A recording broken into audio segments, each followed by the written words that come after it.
Well, I've got 9:03. Are you guys okay if we go ahead and get started? All right. Okay, thank you. Well, as you guys know, we are working on MSIP 6, and I know we've talked about that quite a bit. And so as a result of that, we have this ad hoc committee meeting that will happen once a month. And so there's a very specific schedule. And so that's already been put together, and Donna has that, and then I'll be working with folks to make sure that they are aware of what those things are. So basically today, the whole point of today is kind of to let you know where we are in this process and to let you know what the state has given us subsequently. And also today we're going to be going over how we're going to monitor the strategic plan, like how we're going to know that it's being implemented, and is it not just being implemented, but is it also effective? So those are the things that we'll talk about today before we move on to the next meeting.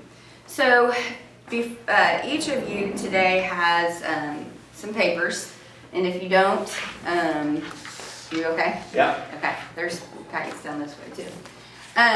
This first packet right here, this is, and this is certainly a draft, but this is what was submitted to the state on August 1st. And they had asked for our, basically our strategic plan. And it was due the 1st, and then Dr. Edgar sent me something yesterday, and I guess it got extended to the 29th of August, but no one told me. So ours is already in. And I did have an opportunity to talk with Nancy Greeley, who is our representative from the state in our region. And so she and I walked through the document, and by and large, we got a lot of positive feedback. And in addition to that, the thing that we are still working on is our funding source for all of it. But I just wanted you to have that particular document so that, again, you could see it.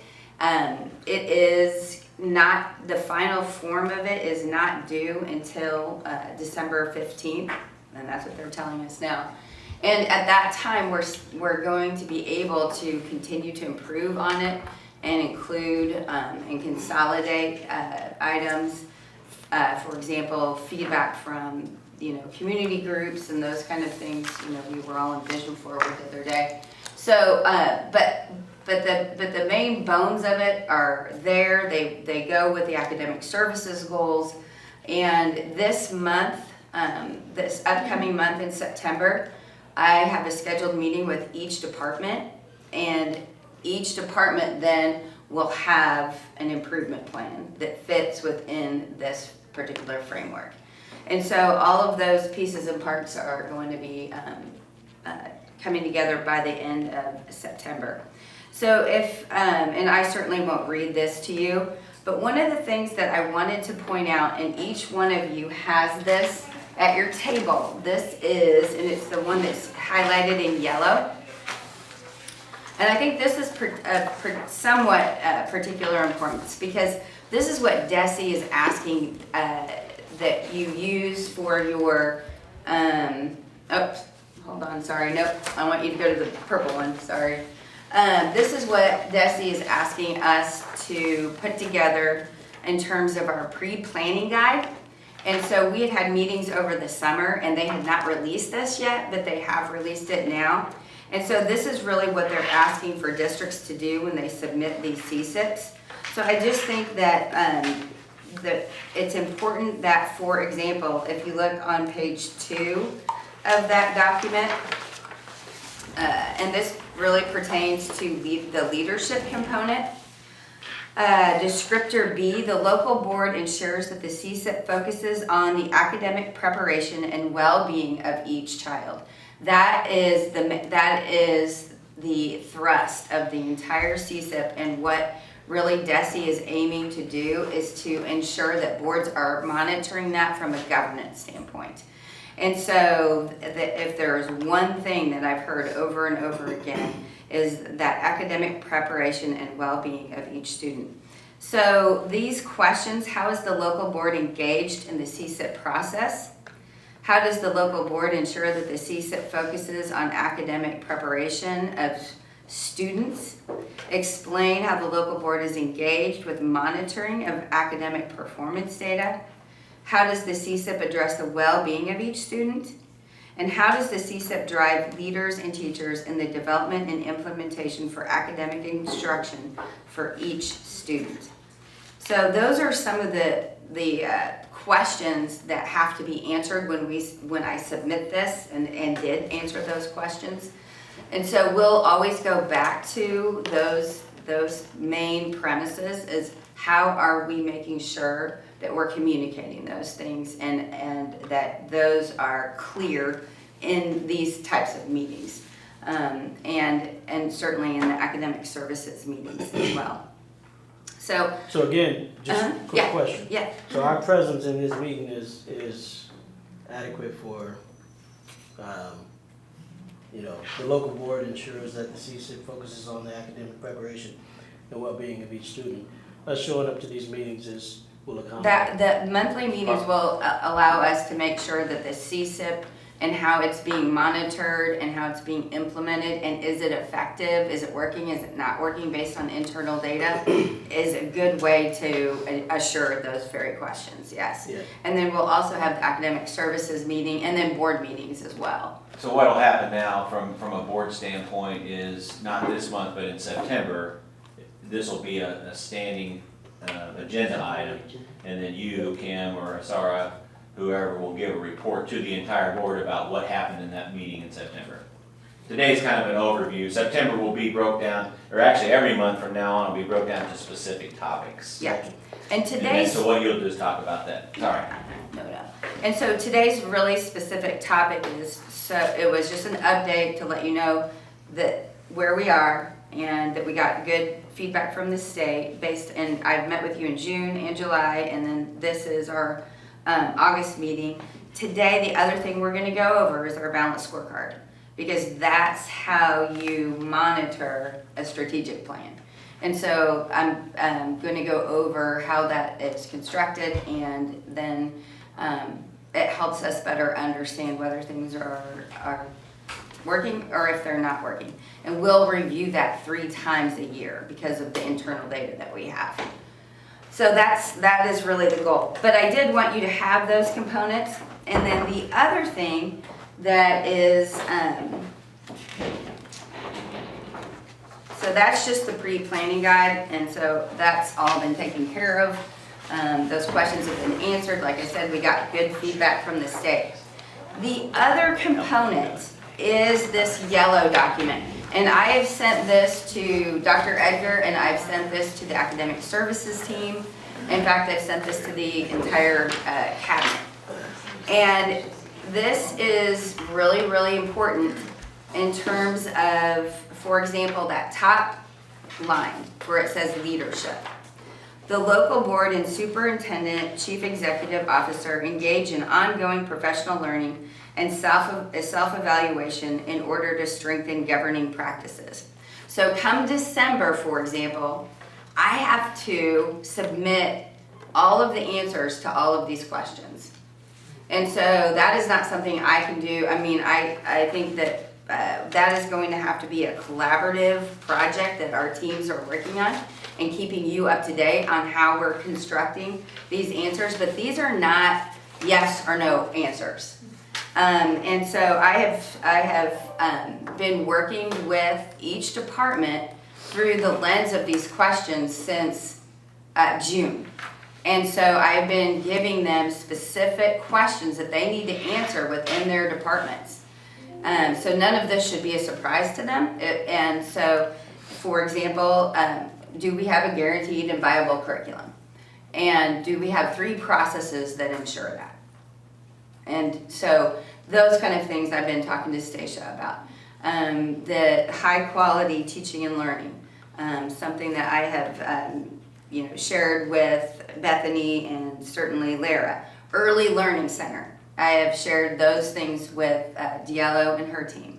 So all of these questions, we've already been working on those through the lens of our department improvement plans, but ultimately we're going to have to put all these questions together And what the state has told me is this is where you get you're accredited with distinction. If you can really highlight what your district's strengths are and what you're really doing well, then that is a real opportunity through this lens, as well as having everything that you need in your CSIP. One of the things, the feedback that we did get from the state was they were interested in our Access and Opportunity Index that I'm going to be working on, and so that is good news for us. The more that we can show that we're trying to provide access and opportunity to all of our students, regardless of background, that would be something that they felt like could be a statewide model. So that was also a note of positive feedback. So that is, like I said, I'm not going to read that document to you. But what I do want to do now, and certainly please ask questions as we go, but what I wanted to do now was take you through the balanced scorecard, because that might take a little bit of time. So I'm going to start at the beginning. You guys just want to pass one of those around for me?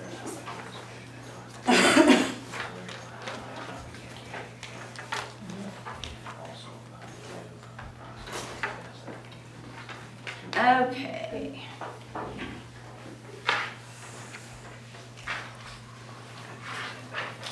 So a balanced scorecard, and this is one of the things that Nancy talked with me quite a bit about from the state, because she was part of the pilot last year for continuous improvement, year 1 for districts. Things that they struggle with the most is how do you monitor a strategic plan? So how do you build a scale for it? How do you build a thermometer for it? What instrument do you use to monitor how well that plan is being implemented and is it effective? And so I guess not a lot of districts take this approach, but this is an approach that we use where basically what we do, when we look at data, we look at how our levels, we look at our trends, and we also look at our comparisons.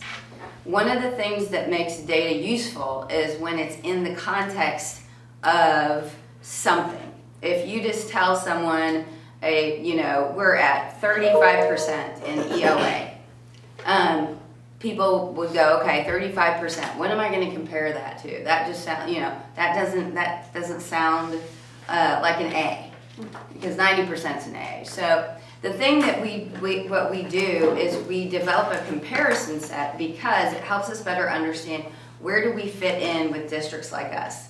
Because we want to be best in class. In other words, we want to be the best of our type. And so we're the 16th, 15th, sometimes 17th largest district in the state. So that could be relatively difficult to find 10 districts that are like us within the state that also are of the same size. So basically what we look at, and this is called a Pew matrix or index. Basically what we look at is different categories, and that's what I've passed out to you guys today. So we will look at things like socioeconomic status, we look at diversity, we look at urbanicity, size, and then we also look at proximity.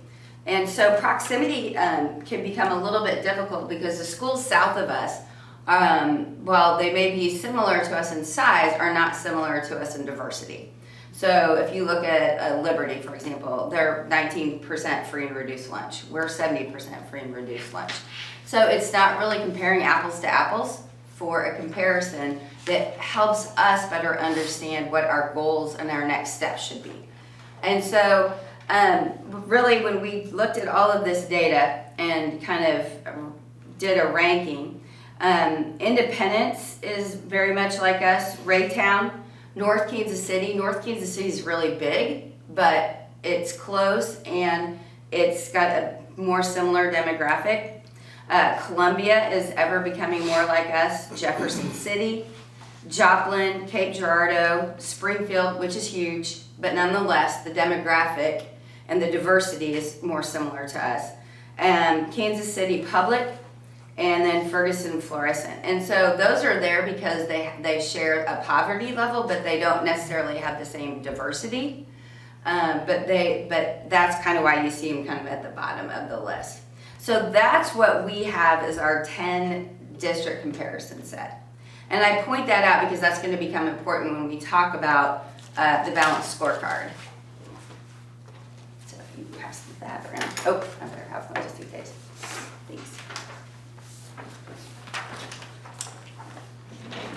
So now this is what you're going to see next is a breakdown of scores for that 10 district comparison set with the St. Joe School District included.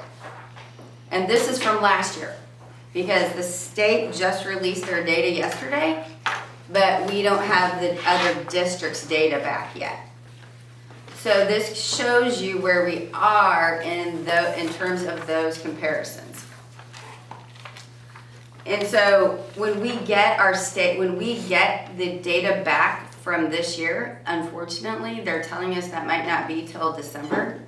But so we'll probably use these same comparisons for what I'm going to talk to you about, because we don't have time to wait till December to build a balanced scorecard.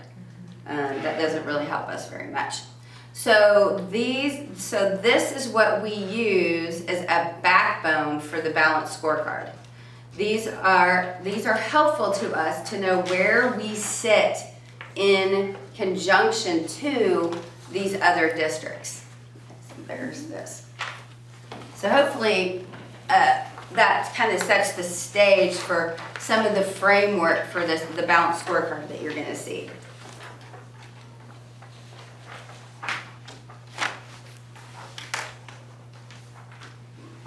And the balanced scorecard that I'm sending out is a draft example. And I wanted to share that with you because then you know that it's a living document. It's not just something that is just sits on the shelf somewhere. So we actually use this and update it. Okay, so the reason that I took the time to tell you about our comparison set and show you this data is because ultimately then what happens, all those numbers that you see over on this side of the balanced scorecard, when you look at the academic portion of the balanced scorecard, that's where you're getting those number sets. So, and we'll go back to that, but that's where that data is coming from, that you see all that is by and large in the white sections. That's where the data is coming from. In other words, we just didn't pull it out of our hat, okay? It comes from our 10 district comparison set. And not all of them do, but in the academic portion, by and large, they do. So before we go forward deeper into some of this, I got to back up a little. So the thing that we really look at, and I know we've talked about key performance indicators, but we are really breaking the balanced scorecard down into a financial component, and then there is a large portion that's dedicated to academics. You have student achievement and student achievement gap, and then you have preparation for college and career, and then we have a portion that is called climate, okay? And that's really important for culture and climate. And so we have certain pieces and parts that we put in there. And then we also have a component called employee, and we have quality teachers, and then we also have employee engagement. So really the way I remember it is it's just called FACE. And those are some of the key drivers of excellence when you look at an organization. So those are the important pieces that's where it gets the name balanced scorecard. It's not just looking at academics. Because if I've said it once, I've said it 1,000 times, if you just chase academics, you're not ever going to get the results that you're after. If your employees aren't engaged and you don't have highly qualified employees, if your culture and your climate is not where you want it, it also makes it difficult. They always say climate eats strategy for breakfast. So even if you have that strategy in place, you've got to have all of the rest of these pieces. If your finances are off, it also makes it difficult. So that's why we include all of those. So if you go up to finances, we deploy a survey every year that goes out to taxpayers that don't have children in the school district, to families that do have children in the school district, community-wide. And we have been asking about, are we responsible with your tax dollars?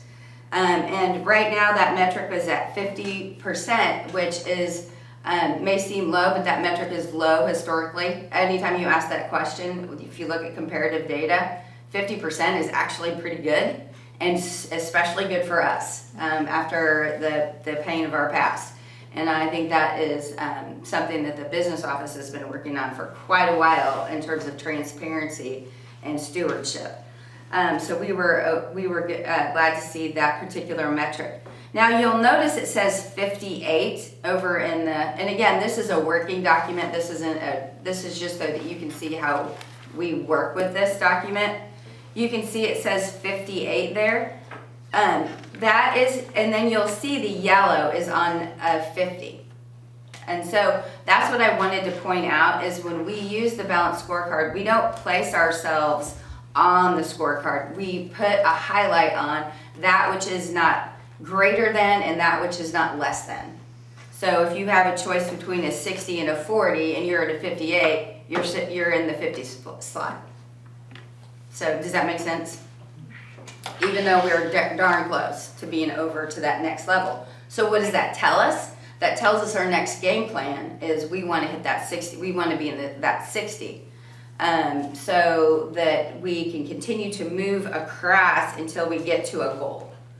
And so, for example, even when you look at this particular chart, you can see often that North Kansas City is up there. And so oftentimes North Kansas City becomes kind of they become our target or stretch, whereas some of the districts like Jeff City might be more of a goal marker. So it just depends on what line you're on. But that really, the goal is what you're after, but you want to continue to move towards that stretch and target. So then you can look and see for ComArts, for example, we build this thing off of the DESE state proficiencies, and it's always a combination of the kids that are advanced and proficient. So that's what you're looking at. You're not looking at the percentage that are below basic or basic. People often forget though that basic is almost there. So that's the other thing to keep in mind, is that basic isn't without merit. It's just they're not all the way there yet. They're early grade level mastery. So what we do, for example, for that ELA line, we just order it from least to greatest, independent of what district it is, and then we place ourselves no less than or greater than other districts. So there, right there, that tells you we're in the yellow, we're in the moderate zone. Then what we do, you'll see over, and again, this is old, this isn't based on this year's data, this is last year's data. But then what you can see, what we have is we have BOY, MOY, and EOY. And so what we can do is, because we have an assessment system that allows us to know what the proficiency levels are based on scale scores that are correlated to the DESE MAP test. In other words, they're very close within percentage points of each other. We can tell where we're going to land by the end of the year.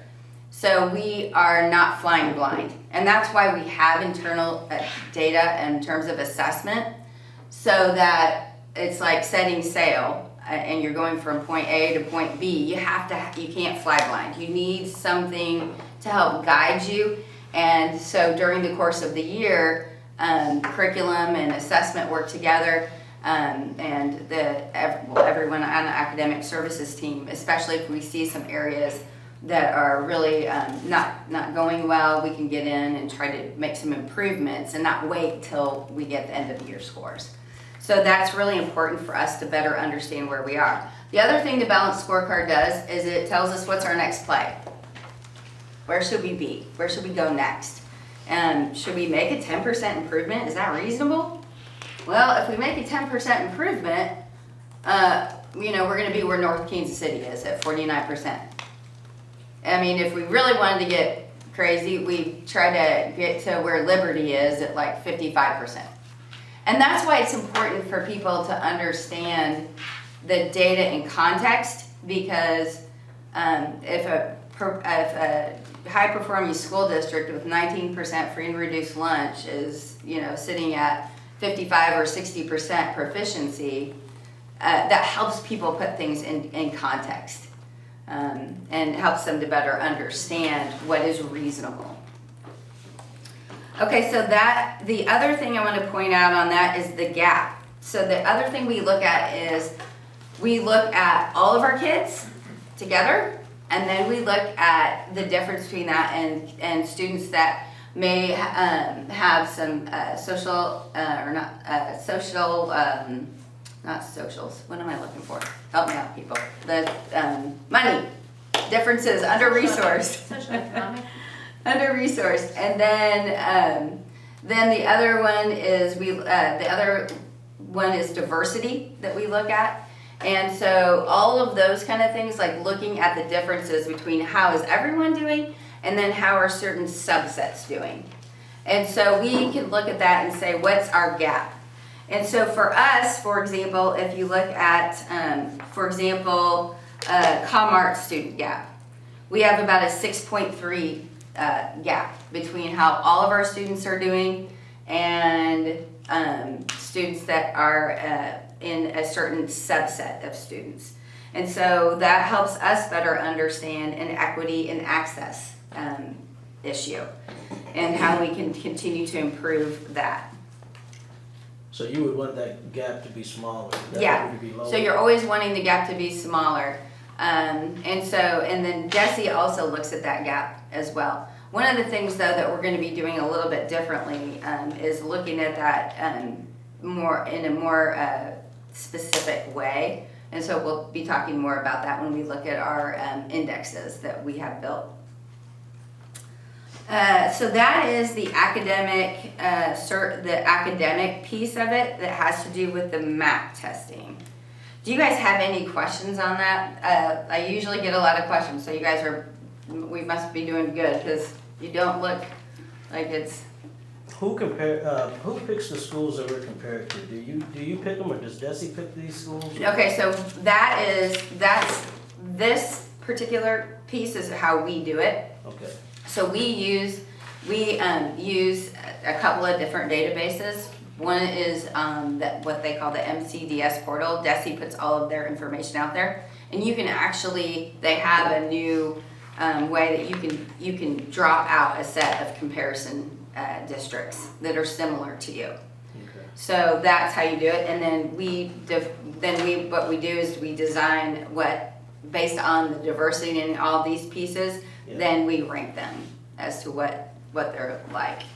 And we can change those up from year to year because things will change. Like if our enrollment were to go up, or if our enrollment were to go down, or we were to see a change in diversity. Okay, so the next portion that we look at is college and career readiness. And that has to do with test taking patterns in high school, whether kids are taking the ACT, whether they're taking the ASVAB, which helps them get into the military, AP courses, dual credit courses, all of those things that would indicate college and career readiness. And it also has to do with some of the certifications that they can get at Hilliard's or within programs in the high school. And so all of those things we look at, because when kids leave here when they graduate, basically what we're looking at is this metric here, the CCR 3.5 and 6. That tells us where kids go after they leave us. And so, did they go to the military? Did they go to a 2-year institution? Did they go to a 4-year institution? Did they go to work as a result of being trained in the St. Joe School District? So those are the things that we look at, because the state looks at that through the lens, again, of equity and access. Because if we have a lot of students that are just leaving us and not going into a trained workforce, then they'll just look at that as going straight into it, like being employed in a low-paying job. So that's something that our district looks at? Mm-hmm, mm-hmm. And how do you track that besides kind of like Yeah. social security numbers? Well, the counselors go through and they track them down, and it is an arduous process. And usually it has to be done by every February for our graduates that have left us. It's something we actually have to put in core data. So it's part of the February cycle, and it has to be plugged into the Department of Elementary and Secondary Education. So it's done Every like- school district has to do it. Yeah. It's done once? One after- time, yeah, Okay. post-secondary one time. So there's not like a follow-up on like 2 years after maybe they enrolled in college? No. So that's all of those components go into that line number 25. And then we also look at AP, the percent of students that are scoring a 3 or above. And if they score a 3 or above, that means that they're likely to be able to get at least a C or a B in a college credit bearing class. And so a lot of times they can go to school with credits in college already from having taken those. Or if they get a B in the class. So that's another way that we look at that, because the research tells you that the more AP participation rates that you have, the higher the quality of a particular high school. And so and last year our AP participation actually almost doubled, so that was good. And the percent of kids scoring at a 3 maintained, so that was also a good metric. So we look at that quite a bit. And then you get into some of the climate pieces. We do this student Gallup poll every year, and that's grades 5 through 12. And so, I think I sent that, you had a question over the weekend about attendance and metrics. Yeah. So we really look at very key questions within the Gallup poll, but it really does look at kids' levels of hope. It looks at how engaged kids are. It looks at their feelings of belonging. And then after the pandemic, they created a new one that's social and emotional, skills that kids have because of the crisis that it caused for a lot of kids to feel disconnected.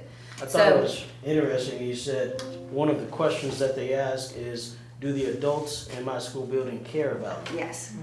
And that could affect attendance. Mm-hmm. So I thought that was pretty interesting. Yes, it's that connection, it's those relationships that kids have in their buildings that make them want to come to school. And so we look at all of those, and so we pick out certain ones that we put in the balanced scorecard, but that doesn't mean we don't look at all of the questions. But there's just certain ones that are in the balanced scorecard, like how engaged are the kids? Some of those higher level questions that are kind of a composite of all of the little questions that they're asked. So that is something that, and we did see that decline during the pandemic, but a lot of, Gallup saw it decline during the pandemic, how hopeful kids are or how engaged they are. So we do look at that too. Quick question, if you don't mind. So attending college, vocation, line number 25. Yes. So the 3 categories that I see are attending college, vocation, or military. Mm-hmm. Is there one that they just went straight into the workforce? Do we get points for that? Or? No, if they're untrained, if they've not been trained in something in the St. Joe School District and then they go straight into the workforce, then you do not get points for that. Okay. But you would get a point, David, for like Hilliard. So if you had a certificate a welding certificate from Hilliard or Yeah. auto mechanics or something like that, then you would fit in that other category. Okay. Mm-hmm. So if they take the work keys test and they earn certification through that process, but not Hilliard certification, would that count? Well, but that'll go into the other category, so it counts, but it doesn't count in 3, 5, and 6. Okay. But the work keys does help those kids. Because work keys is a version of the ACT. But if kids, and that's the thing, we don't just tell kids, everyone's gotta do this test. Everyone's gotta do that test, just so our points go up. What we would like them to do is take the test that's most going to inform their next steps. So if they really know they don't want to go to college, that's really not something that they're interested in.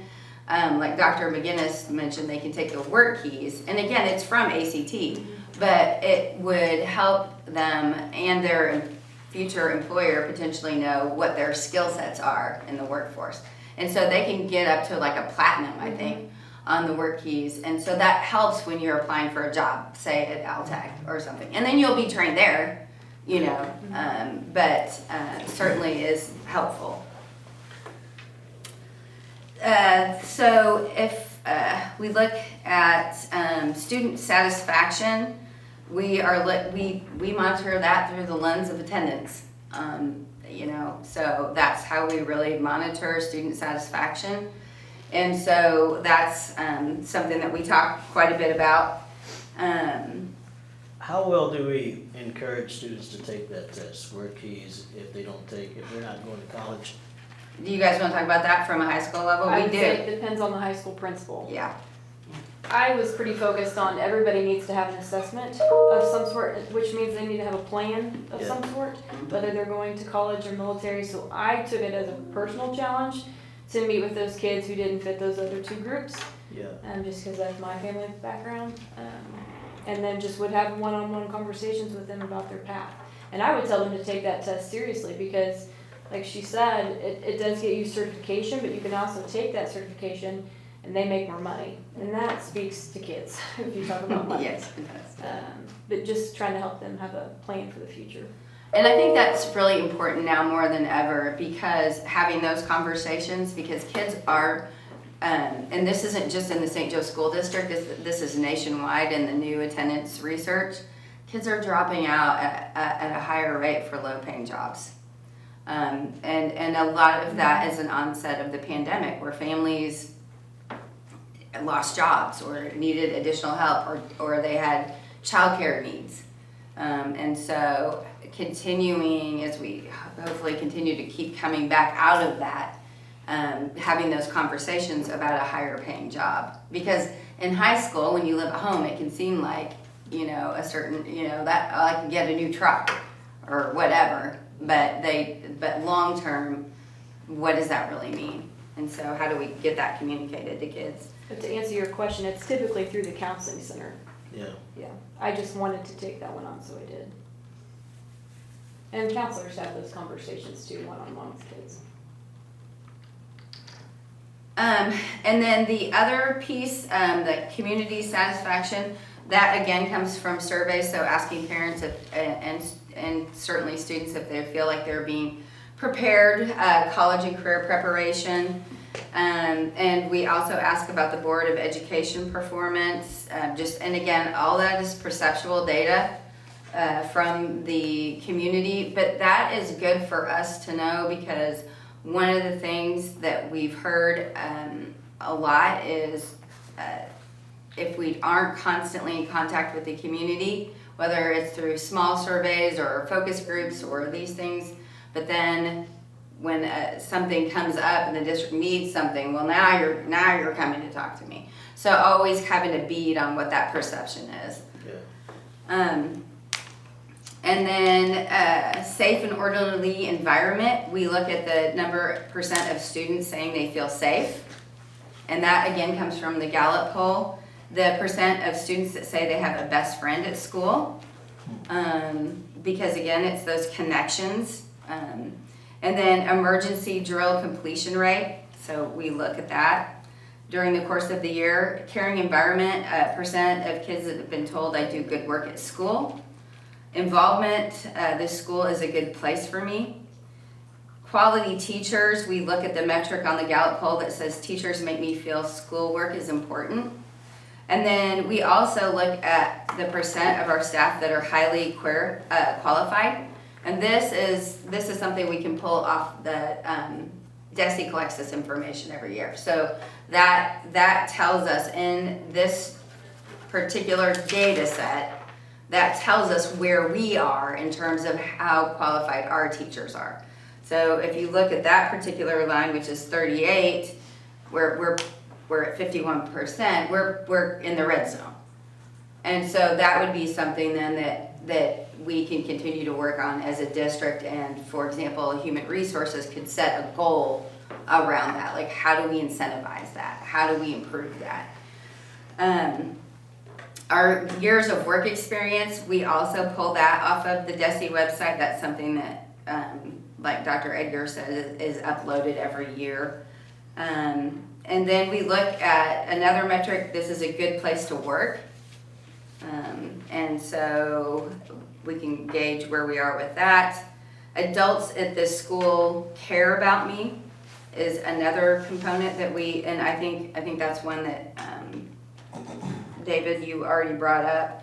But we looked at that through the lens of employee engagement, because if you're really communicating to kids that you care about them through your lesson design and how you interact with them, we feel like that's a more engaged employee for the business that we're in.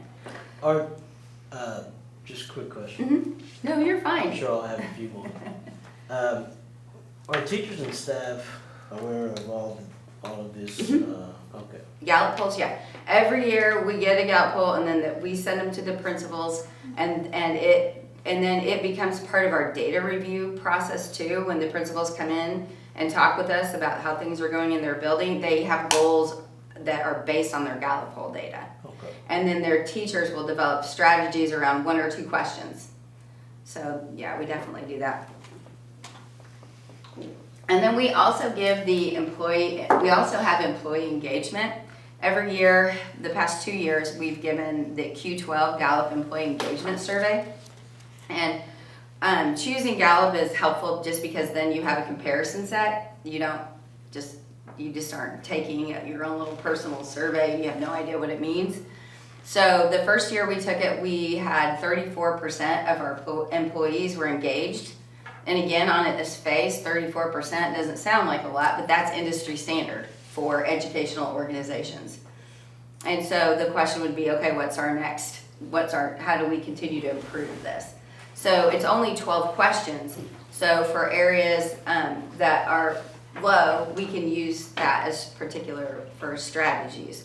So one particular example was, I feel like my opinions matter at work. And so that was something that when we do surveys, when we do things like that, we send things back out to people.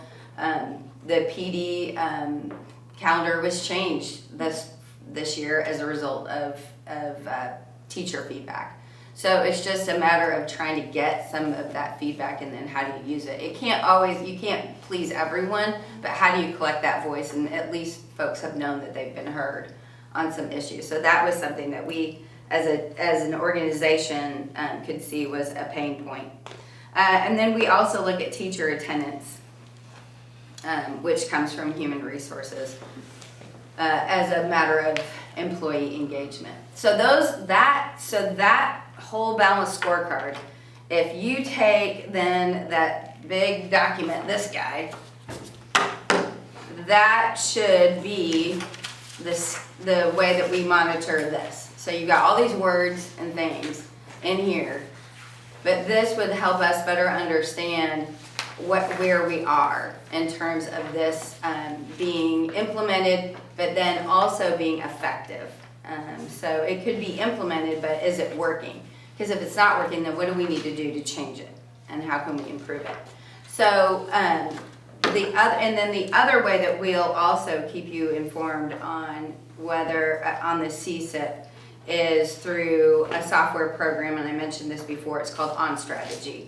So that is this particular component, and I know I showed this to you in the last meeting that we had, but essentially, that piece of it really is, this is more detailed than even the balanced scorecard. So all of these KPIs are owned by different departments, and that they will become part of that department's improvement plan, and they'll be responsible for those metrics, but that will all be also within a software system. So we've set out certain benchmarks that should happen at certain times, and those things will be updated so that Dr. Edgar knows how things are going, Dr. McGinnis knows, all of the assistant superintendents from a department level, and then how that also is being effectuated at the building level. So that'll be something that'll be easy for you guys to report to the board. So when you have a report, you know in September that our goal was 12% and we're at 15%, so you can report that to the board that we're in a good spot. If you're half the year and it's supposed to be 50% and you're in 9%, then we're not in a good spot. right. And so that'll help you kind of drive your conversation where you don't have to get into the weeds, but it's a good picture for you. Yeah, because this is a And we'll lot. provide that for you. Yeah, so they're taking all of this, and that's why that you have to have all these little numbers here, is because their software system then matches them to the different goals, and then basically attaches it to the target, and then there's a date range for all of those targets, like Dr. Edgar said. If it's supposed to be 100% complete by the end of the year, in January, if we're not at least by 50%, that's not so good. And then the department and the folks primarily responsible for those components. And so that is, and then all of the targets have been set on those KPIs. Whether it's a 5% improvement or a 10% improvement, those kind of things. So as we get our state data back, some of that may change a little, but by and large, it's all set. So that is that. So those are the metrics, the balanced scorecard. We have the on strategy, and then we have these indexes that we'll be looking at. Because one of the questions that someone asked me, and it might have been you, Mr. Foster, was, well, how do we look at every kid? In terms of their academic preparation and well-being. And so we can do that because we have, again, internal monitoring systems. So we take a beginning of the year diagnostic assessment. So we know where kids are at the beginning, then we do it again in the middle of the year, and then we do it at the end of the year. Well, for us, the end of the year ends up being in February or March. So that as we head into the spring testing season, we have a good idea of where they are and what we need to do as they head from essentially February into May. And so those pieces and parts are really important. And not only that, but then we have little assessments that we give along the way, little checkpoints to know how kids are performing on what we would call priority standards, like those heavy-hitting non-negotiable things that kids should be able to do along the way. And so we have those pieces, and we'll be looking at kids' literacy in second grade. We already are looking at their literacy in third grade. We'll look at their numeracy in fourth grade. We've already been doing the things that the state is asking us to do. But then we'll have it all lined out in an index like this so that we can communicate to schools where they are and during the course of the year and how they need to improve. So this is like a microscopic balanced scorecard that will go to buildings so that they can make sure that they know where they are. And it will also include those well-being things because we'll have a social and emotional index as well.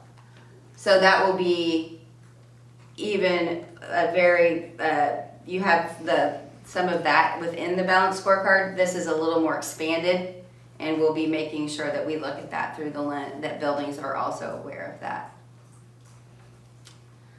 So those metrics will also be reported out to you at least 3 times a year. on those indexes so that we know where we are on that. So it'll be a little bit of a learning curve for us as well, because we've done it this way before, but we're just having to kind of revamp with some of the things the state has asked us to do. So, Yeah, because a lot of this sounds like old news. yeah, Because you have kept track. But Yes. now it's like a map of it, how it's scored or yeah. just direction for that information. Yes, it's just becoming more visible, I think, to folks. And I think that is one of the aims of the state, is just to make sure that it's more visible, which is a helpful thing. So, before I go on to anything else, do you have any questions? I know that's a lot of information to take in. Yeah, so when you guys collect the assessment data, so you said you do the beginning of the year, middle of the year, and then the end of the year. Is that sent to, I know each individual teacher would get that data, and then to the principal. How do you group that? Is it based on the economic, social status of the kid, or ethnicity? How is that presented? It could be dissected that way, yes. And so within the sophomore program that we use, and it's just a software program, it's called iReady, but basically it's a computer adaptive test. And you may be familiar with it a little bit, but the student takes that test, and then the teacher has a class report of all that assessment data. And so she's got it at her classroom level. And then that principal can see they can see their whole building. And then we can see the whole district. And so we can also take and break that down and go all the way down to a kid level, a classroom level, a building level. But then we can also look at it through the lens of, different diversity and all of those things as well, to look at gaps. And you said there's stuff in place already to target those kids who aren't reaching. We have a layer of interventionists. So we have reading interventionists, and we have mathematics interventionists, behavior interventionists, soon to be hopefully attendance interventionists. Now, do we have that, sorry to take it, do we have that throughout the district, or is there some schools that have like a reading interventionist and others that don't? Because I think when I was doing the whole campaign, one of the issues that when I spoke to one of the teachers is she was saying that she would like kind of for a whole district to be even in the way of they have a certain amount of reading interventionists as the other schools also. And how some programs have the reading interventionists for 6th grade or reading workshops, but other schools do not. So is that kind of...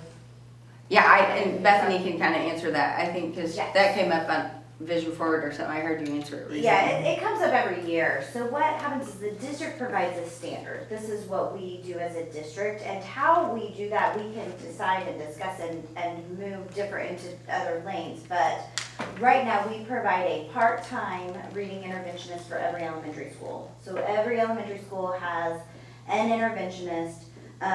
Typically, they support just reading in every elementary school. And then the district has 4 behavior interventionists that support the entire district. They go to every school and support everybody. What happens is we get money from the federal government in the form of Title I and Title II, Title III, and Title IV dollars. And we utilize that Title I, that is for students with a higher free and reduced lunch rate, to use in addition to supports. So it can't be what the district standard is, it has to be above and beyond what the district does. Those dollars are spent on your additional reading and math and behavior interventionists that support certain buildings. So the reason why it is not equal across the board is because the federal government has said kids that live below the poverty line need additional resources. So the Title I schools get more resources? Yes. Because they have federal dollars that are designated to those resources. Okay. Now, so due to the funding, pretty much, we can't kind of support that for all of our districts? Unless they're in need, in dire need of. Yeah, that money has to be spent in addition above and beyond. Now, if the district decides that they want to add interventionists and we wanted to increase that, we can, we just have to make sure that we do it all across the board. So the title schools are always gonna have more resources because they They need need more them. resources. And that's why they're there. But if we feel like all our schools need more resources, then that's a conversation that we've had at Vision Board about how do we make that happen and where do we allocate those dollars? Yeah, and And that where do you get those? And where do we get those dollars to kind of allocate brings me them to my other question because I know you did the highly qualified teachers percentage. In the report card that I got when I did the board training, I got the report card for our district and it showed ineffective teachers, a percentage of that, and then effective teachers. Is that what the qualified and? No, the highly qualified one, it has more to do with like what levels of education that they have, whereas that one has more to do with how they're evaluated.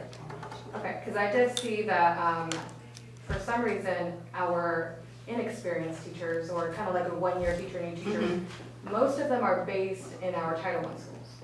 And then we have our qualified teachers or experienced teachers who are at our better district schools. So I would think also, if we're doing more resources and more funding for the Title I schools, maybe we should focus on making our Title I schools more qualified with our teachers with experience. That way it can balance out. Maybe that's something that we can talk about. Yeah, I mean, that would be something that would be on the equity and access for human resources. I think that's something we can look at too as an academic Yeah. services team, because I've heard that from Webster for years, that they have a hard time getting teachers there because they have students with some challenging behaviors, but I think that's something we can discuss. And I think we've discussed it and a lot. Yeah. Well, even within buildings, like I know being at Lafayette, some of the veteran teachers who are more skilled would often teach the higher level courses. They want to do that, but really, we could probably get most bang for our buck if we had them in Algebra 1 where they're tested, Yeah. rather than throwing new teachers into.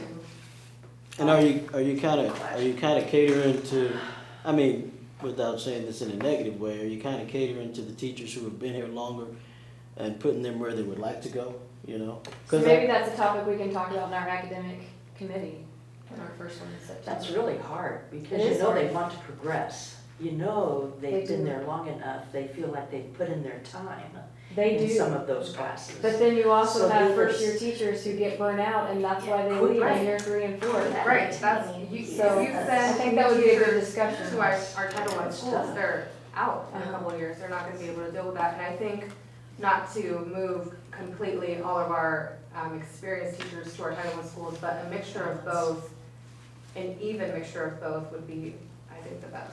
Yeah, that was a big point of topic in the Vision Forward meeting that we had on Friday. And I think that's gonna require a lot more, it's not just as easy as thinking Right, about of course, moving these yeah. experienced teachers, because we also have to keep the culture and the climate, and it is working in, we just talked about how there's more finances in Title I schools, it's because Title I schools are just a different challenge, and it is harder, and there's a time and a place when, you know, people. It's been the same discussion for. But I years think, and I think, centuries. right, I think we have an Centuries. opportunity now, No because kidding. of the MSIP 6, of, is there equity at our school? Are we using that?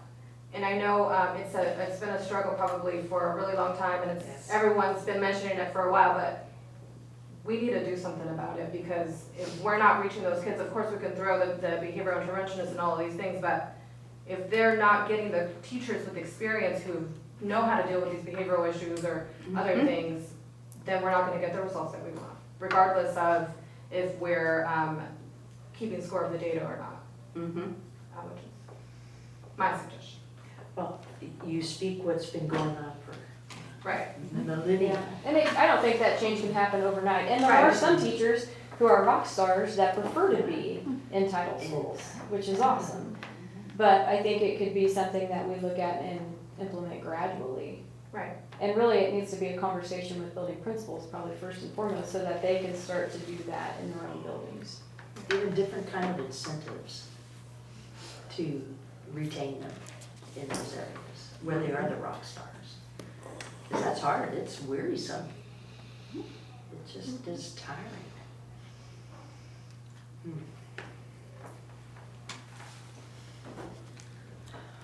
Do you guys have any other questions on this particular topic? So what I thought I would do, because I know we're right at 10 and I wanted to be respectful of time. The next meeting will be in September, and I know Donna's going to be putting that on the calendar. And we are going to be looking at, is the SJSD effectively attending to the well-being of each child every day in the SJSD? How do we know, and what is our next step? So that has to do with goal 3. And so the folks that are involved in some of those conversations will be able to present on that particular topic, and some of the things that are currently going on in social emotional learning, whether it's building curriculum or how that is working, and what next steps that folks are taking. So look at that. Do we have a meeting with like the counselors that are, or the social workers, I mean, the social workers who work in your schools? Yeah, well, that would be one where like Elizabeth Chase would come in, and she is the supervisor of counselors and social workers. Yeah. So we'll be covering that topic. So each month we would have a goal that has to do with one of the, either a particular goal or what have you. But by October, we should have the balanced scorecard updated with our beginning of the year data.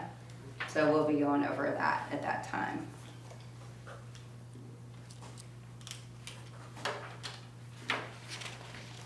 You may have mentioned it. How often do you have to submit everything? Well, the next submission is not till December 15th, but they're having a work session on October 3rd for the districts that were chosen to be in year 1. So I'll be going to that. And I would say that it has largely to do with starting to answer these questions and making sure that they are up to speed. Yeah. So December, when's the one after that? The December 15th is when everything is due to the state, but October 3rd is the state is having a meeting at Empower U for districts that have been chosen to be in year 1. So it's continuous improvement though, so like do you submit it 3 times a year, or how many times? Well, we don't have to submit 3 times a year. What we have to do is show through the submissions that we are making that we're not phoning it in. Is really what they're asking us, to make sure that districts aren't just tap dancing. Yep. Like, we're really doing this. And so even after this year, it's not gonna go away.